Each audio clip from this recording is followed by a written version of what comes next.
وسلم وبارك على سيدنا محمد عبدك ونبيك ورسولك النبي الأمي وعلى آله وأصحابه إلى يوم المصير.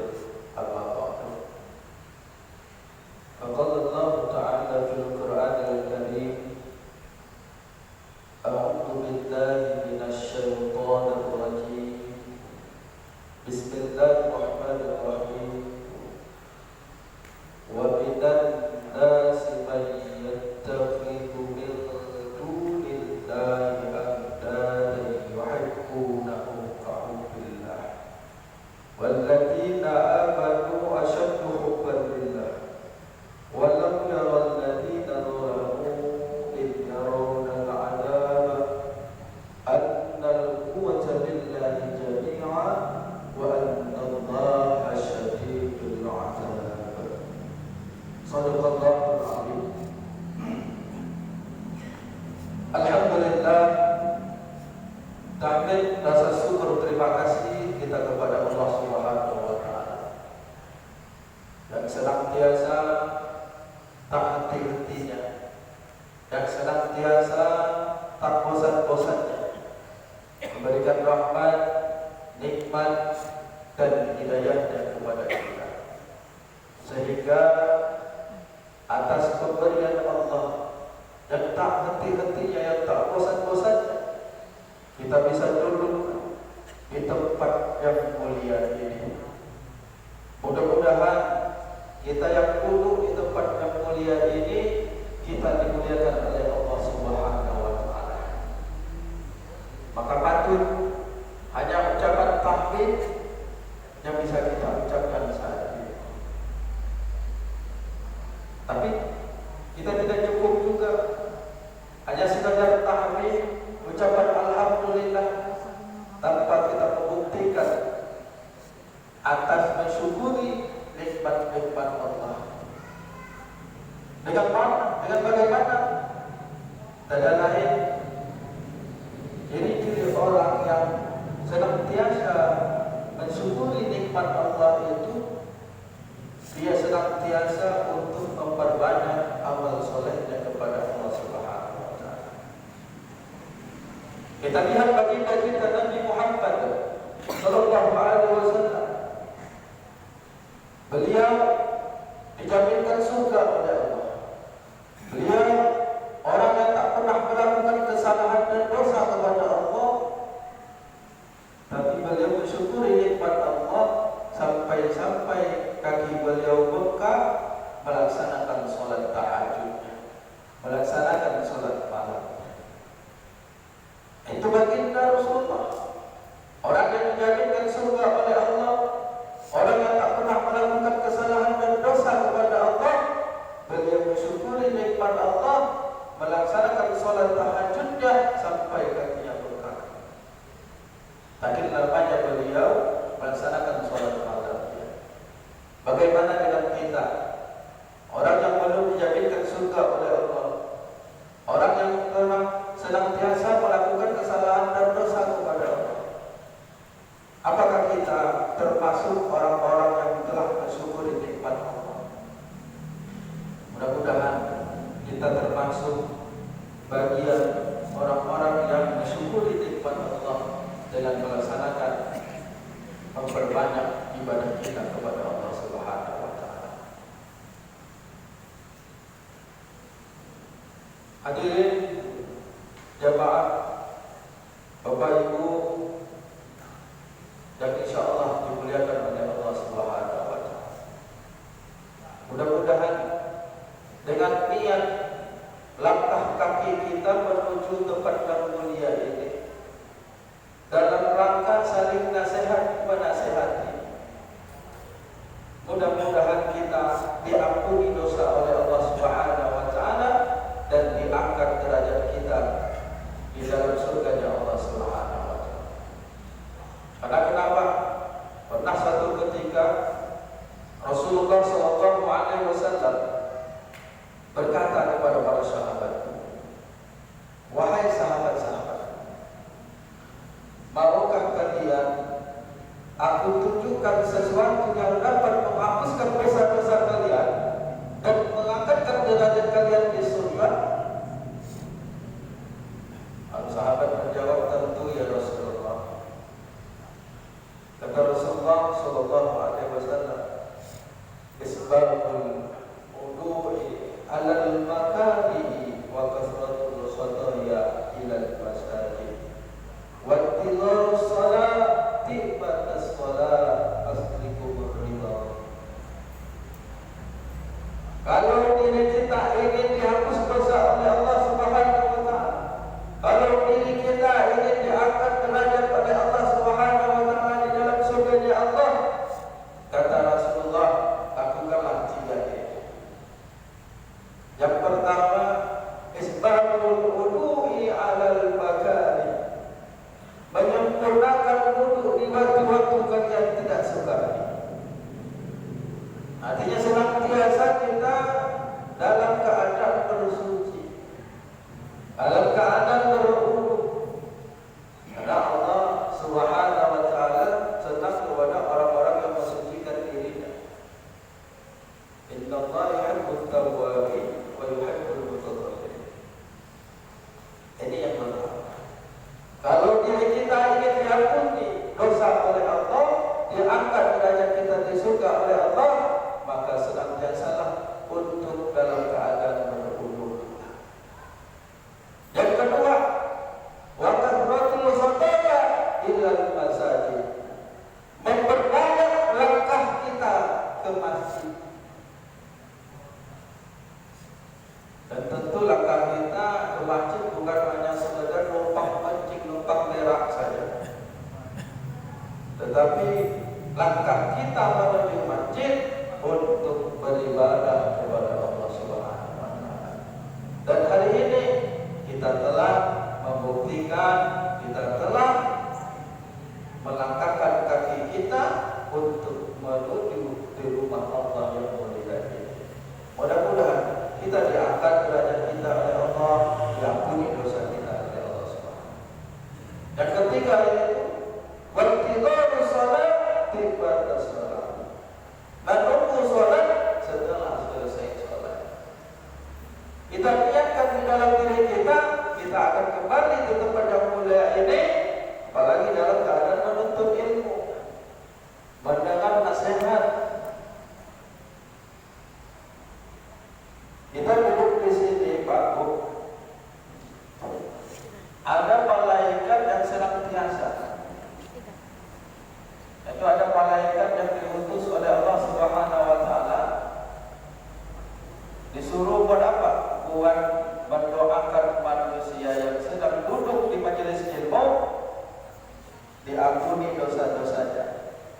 Kemudian didoakan agar diberikan rahmat, kemudian didoakan agar diberikan sakinah, ketenangan pada dirinya.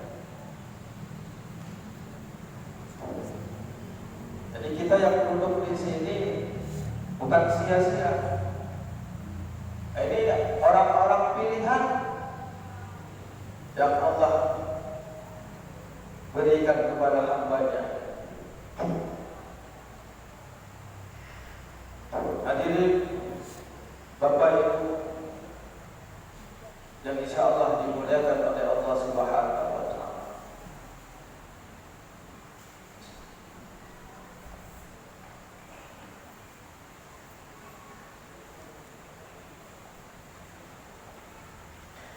Salawat dan salam semoga tersampaikan kepada Rasulullah, Nabi kita, Nabi Muhammad sallallahu alaihi wasallam.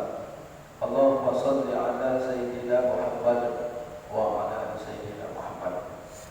Mudah-mudahan kita yang senantiasa berselawat kepada Rasulullah, mudah-mudahan kita mendapatkan syafaatnya baginda kita Nabi Muhammad sallallahu alaihi wasallam.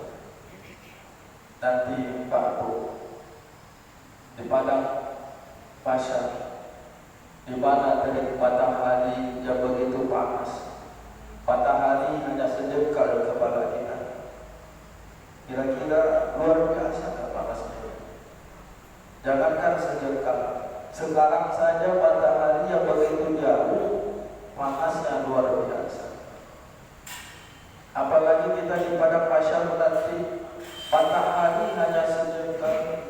Ada manusia yang tenggelam dengan keringatnya. Ada yang di batas lututnya, di batas paha kakinya, ada yang di batas pinggangnya, ada yang di batas bahunya, di batas lehernya, bahkan ada yang tenggelam dengan keringatnya seluruh tubuhnya. Tentang keringat itu luar biasa, lebih bau daripada darah dan nama, lebih bau daripada bangkai. Di mana manusia di waktu itu tidak menghiraukan lagi keluarganya, saudaranya, sudah memikirkan dirinya sendiri. Manusia berbondong-bondong minta pertolongan, tidak tahu minta tolong sama siapa. Ada manusia minta tolong kepada Nabi Adam, datang ke Nabi Adam berbondong-bondong, minta pertolongan kepada Nabi Adam agar Allah segera untuk menghisab amal manusia. Tapi apa jawab kata Nabi Adam? Hai saudara-saudaraku, wahai manusia, aku takut kepada Allah. Aku tidak berani, aku tidak mau mohon kepada Allah. Kenapa? Karena aku melakukan kesalahan satu kali saja. Aku takut, aku tidak mampu untuk memohon pertolongan agar dipercepatkan hisab ini. Pergi ke nabi yang lain, manusia juga tidak mampu. Nabi-nabi yang lain juga tidak mampu. Akhirnya pergi manusia kepada Nabi yang mulia, Nabi kita yang terakhir, Nabi kita Nabi Muhammad sallallahu alaihi wasallam. Berkat Rasulullah sallallahu alaihi wasallam, manusia satu persatu dihitung hisab oleh Allah. Manusia satu persatu diberikan pertolongan syafaat oleh Rasulullah, dimasukkan ke dalam surga Allah Subhanahu wa taala. Maka mudah-mudahan kita yang senantiasa bersolawat kepada Rasulullah, jangan pernah henti-hentinya, jangan pernah bosan-bosannya kita bersolawat kepada Rasulullah. Mudah-mudahan dengan solawat kita mendapatkan syafaatnya baginda kita, Nabi kita Nabi Muhammad sallallahu alaihi wasallam. Bapak-bapak, ibu-ibu yang saya hormati, saya muliakan, terkhusus pengurus Masjid Darussalam. Saya hormati, saya cintai para remaja masjid. Mudah-mudahan ini pemuda-pemuda pejuang-pejuang Allah ini diberikan kemudahan mendapatkan syafaatnya di akhir kiamat nanti. Amin. Karena kenapa kata Rasulullah, orang salah satu yang mendapatkan syafaat pada hari kiamat nanti adalah orang-orang yang pemuda yang hatinya terpaut di masjid. Ini para remaja, para pengurus masjid ini mudah-mudahan diberkahi hidupnya, diberikan kesuksesan, kebahagiaan hidupnya. Amin. Amin ya rabbal alamin. Bapak-bapak, ibu-ibu, hadirin kaum muslimin yang insyaallah dimuliakan oleh Allah Subhanahu wa taala. Seharusnya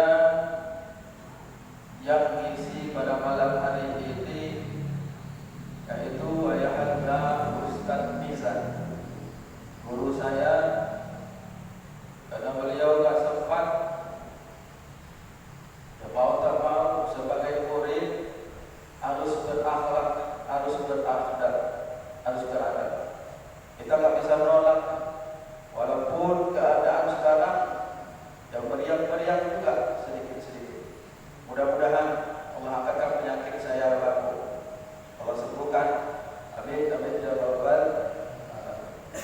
Seperti biasa, kalau saya ngisi di sini jadwal saya itu tentang membahas tentang akhlak. Kepada tadi para moderator MC, pembawa acaranya ada yang dalam tafsir hadis, ada tafsir Al-Quran. Ya. Seperti biasa, minggu kemarin, minggu yang telah lalu, saya bahas tentang akhlak kita kepada manusia. Nah, insyaallah pada kesempatan yang mulia ini kita membahas tentang akhlak kita kepada Allah dan Rasul-Nya.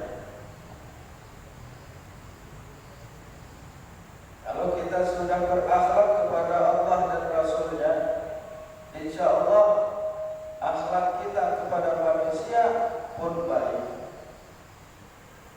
Tetapi kalau akhlak kita kepada Allah dan Rasul-Nya tidak baik, maka jarang manusia yang akhlaknya baik kepada manusia, sesama manusia. Maka pada kesempatan yang barokah pada maghrib ini kita membahas tentang akhlak kita kepada Allah dan Rasulullah SAW. Pertama, apa akhlak kita kepada Rasulullah SAW? Tiada lain, akhlak kita kepada Rasulullah SAW yaitu kita harus at-ta'ah. Kita harus taat kepada Allah dan Rasulullah SAW. Ini diperintahkan oleh Allah, wa atii'ullah wa atii'ur rasul. Taatilah Allah dan taatilah Rasul. Jadi akhlak yang pertama kita kepada Allah, kita harus taat, kita harus mengikuti perintah Allah dan meninggalkan larangan-larangan Allah Subhanahu wa taala. Hadirin Bapak Ibu yang insyaallah dimuliakan oleh Allah Subhanahu wa taala. Tapi kan kita lihat manusia, dia mengaku cintanya kepada Allah. Dia mengaku bahwa Allah adalah Tuhan satu-satunya yang disembah. Tapi ternyata yang diutamakan bukannya Allah Subhanahu wa taala. Dan ini Allah sebutkan di dalam Al-Qur'an surah Al-Baqarah ayat 165 kata Allah Subhanahu wa taala, wa minan nasi may yattakhidhu min dunillahi la yuhibbunahum ka hubbillah walladzina amanu ashaddu hubban lillah walau yara alladzina zalamu idh yarawna al'adzab anna al-quwwata lillahi jami'a wa anna Allaha shadidul 'adzab. Kata Allah, dan di antara manusia ada orang yang menyembah selain Allah.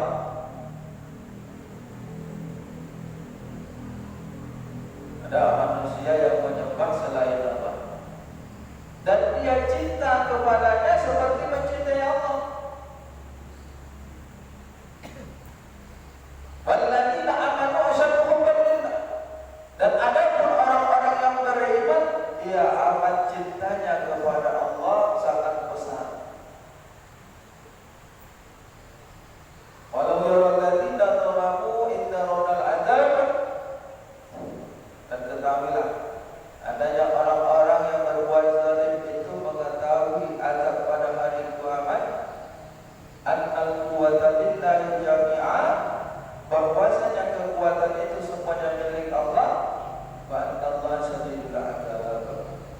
Dan ketahuilah azab Allah itu sangat berat.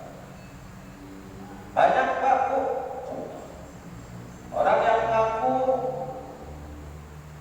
cinta kepada Allah, akhlaknya kepada Allah tidak sesuai, hanya sekedar ucapan saja, tapi perbuatannya tidak taat kepada Allah.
Kalau kita ngaku cinta kepada Rasulullah, mari kita memperbanyak sholawat kepada Rasulullah Sallallahu Alaihi Wasallam.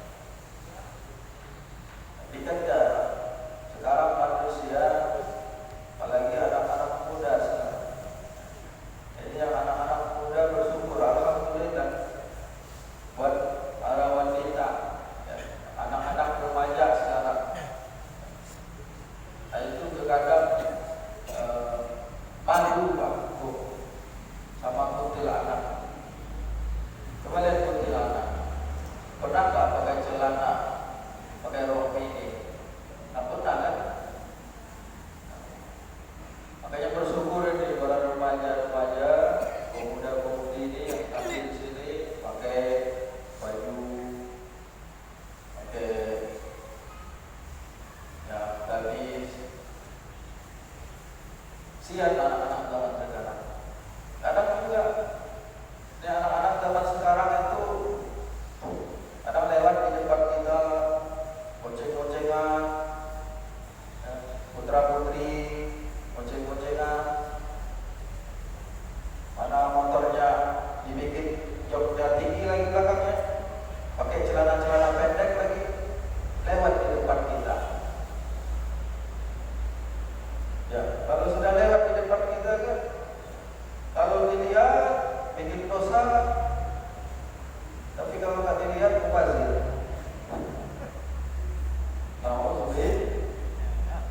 Jangan sampai. Bersyukur di anak-anak pemuda-pemudi, anak-anak pondok ini syukur kalian, ya. Yang terakhir, hadirin Bapak Ibu jemaah kaum muslimin muslimat yang insyaallah dimuliakan oleh Allah Subhanahu wa taala, akhlak kita kepada Allah dan Rasulullah sallallahu alaihi wasallam yang terakhir adalah berkorban. Kita harus berkorban demi Allah Subhanahu wa taala. Kita harus berkorban demi Rasulullah sallallahu alaihi wasallam. Korban baik itu fisik kita, tenaga kita, diri kita, baik itu berkorban harta kita. Kita harus rela berkorban demi Allah dan Rasulullah Sallallahu Alaihi Wasallam. Bapak-bapak, ibu-ibu, jemaah insyaallah dimuliakan oleh Allah Subhanahu Wa Taala. Seperti biasa kita ada tanya jawab ya. Keselingan tanya jawab. Kalau itu dapat jawab, jawab ya. Bagi bapak-bapak, ibu-ibu, atau para pemuda-pemudi yang bertanya, juga silakan. Kalau bisa saya jawab sekarang, saya jawab. Kalau belum bisa, buat jadi PR buat saya. Insyaallah kapan-kapan bisa isi lagi di sini dan bisa jawab. Ada bapak ibu yang ingin bertanya? Ada pemuda banyak masjid? Ada? Bisa ada berapa? Ada tanya ada. Hah? Anak-anak remaja. 10 menit lagi. Ada? Ibu? Ada PK juga, sedang bertanya. Ada bu yang tanya ibu? Saya ragu tanya. Dan ibu buat tanya aku. Alif ibu. Ada yang tanya ibu?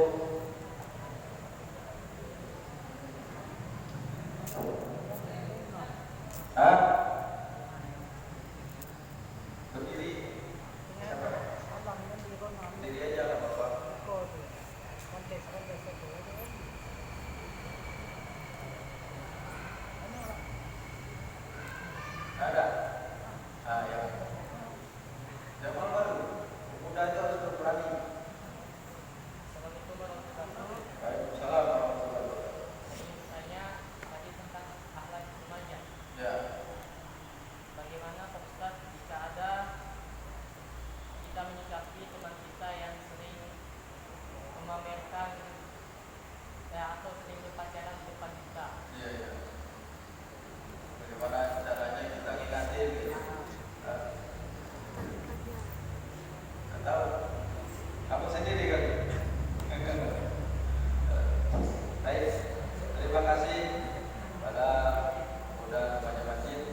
Mungkin dia tidak tahu, perlu kita ingatkan.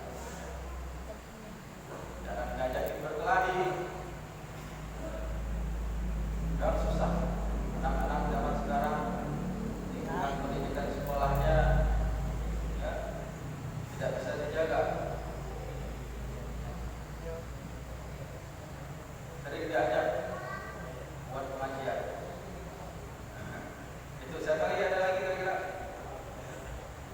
Ah ya.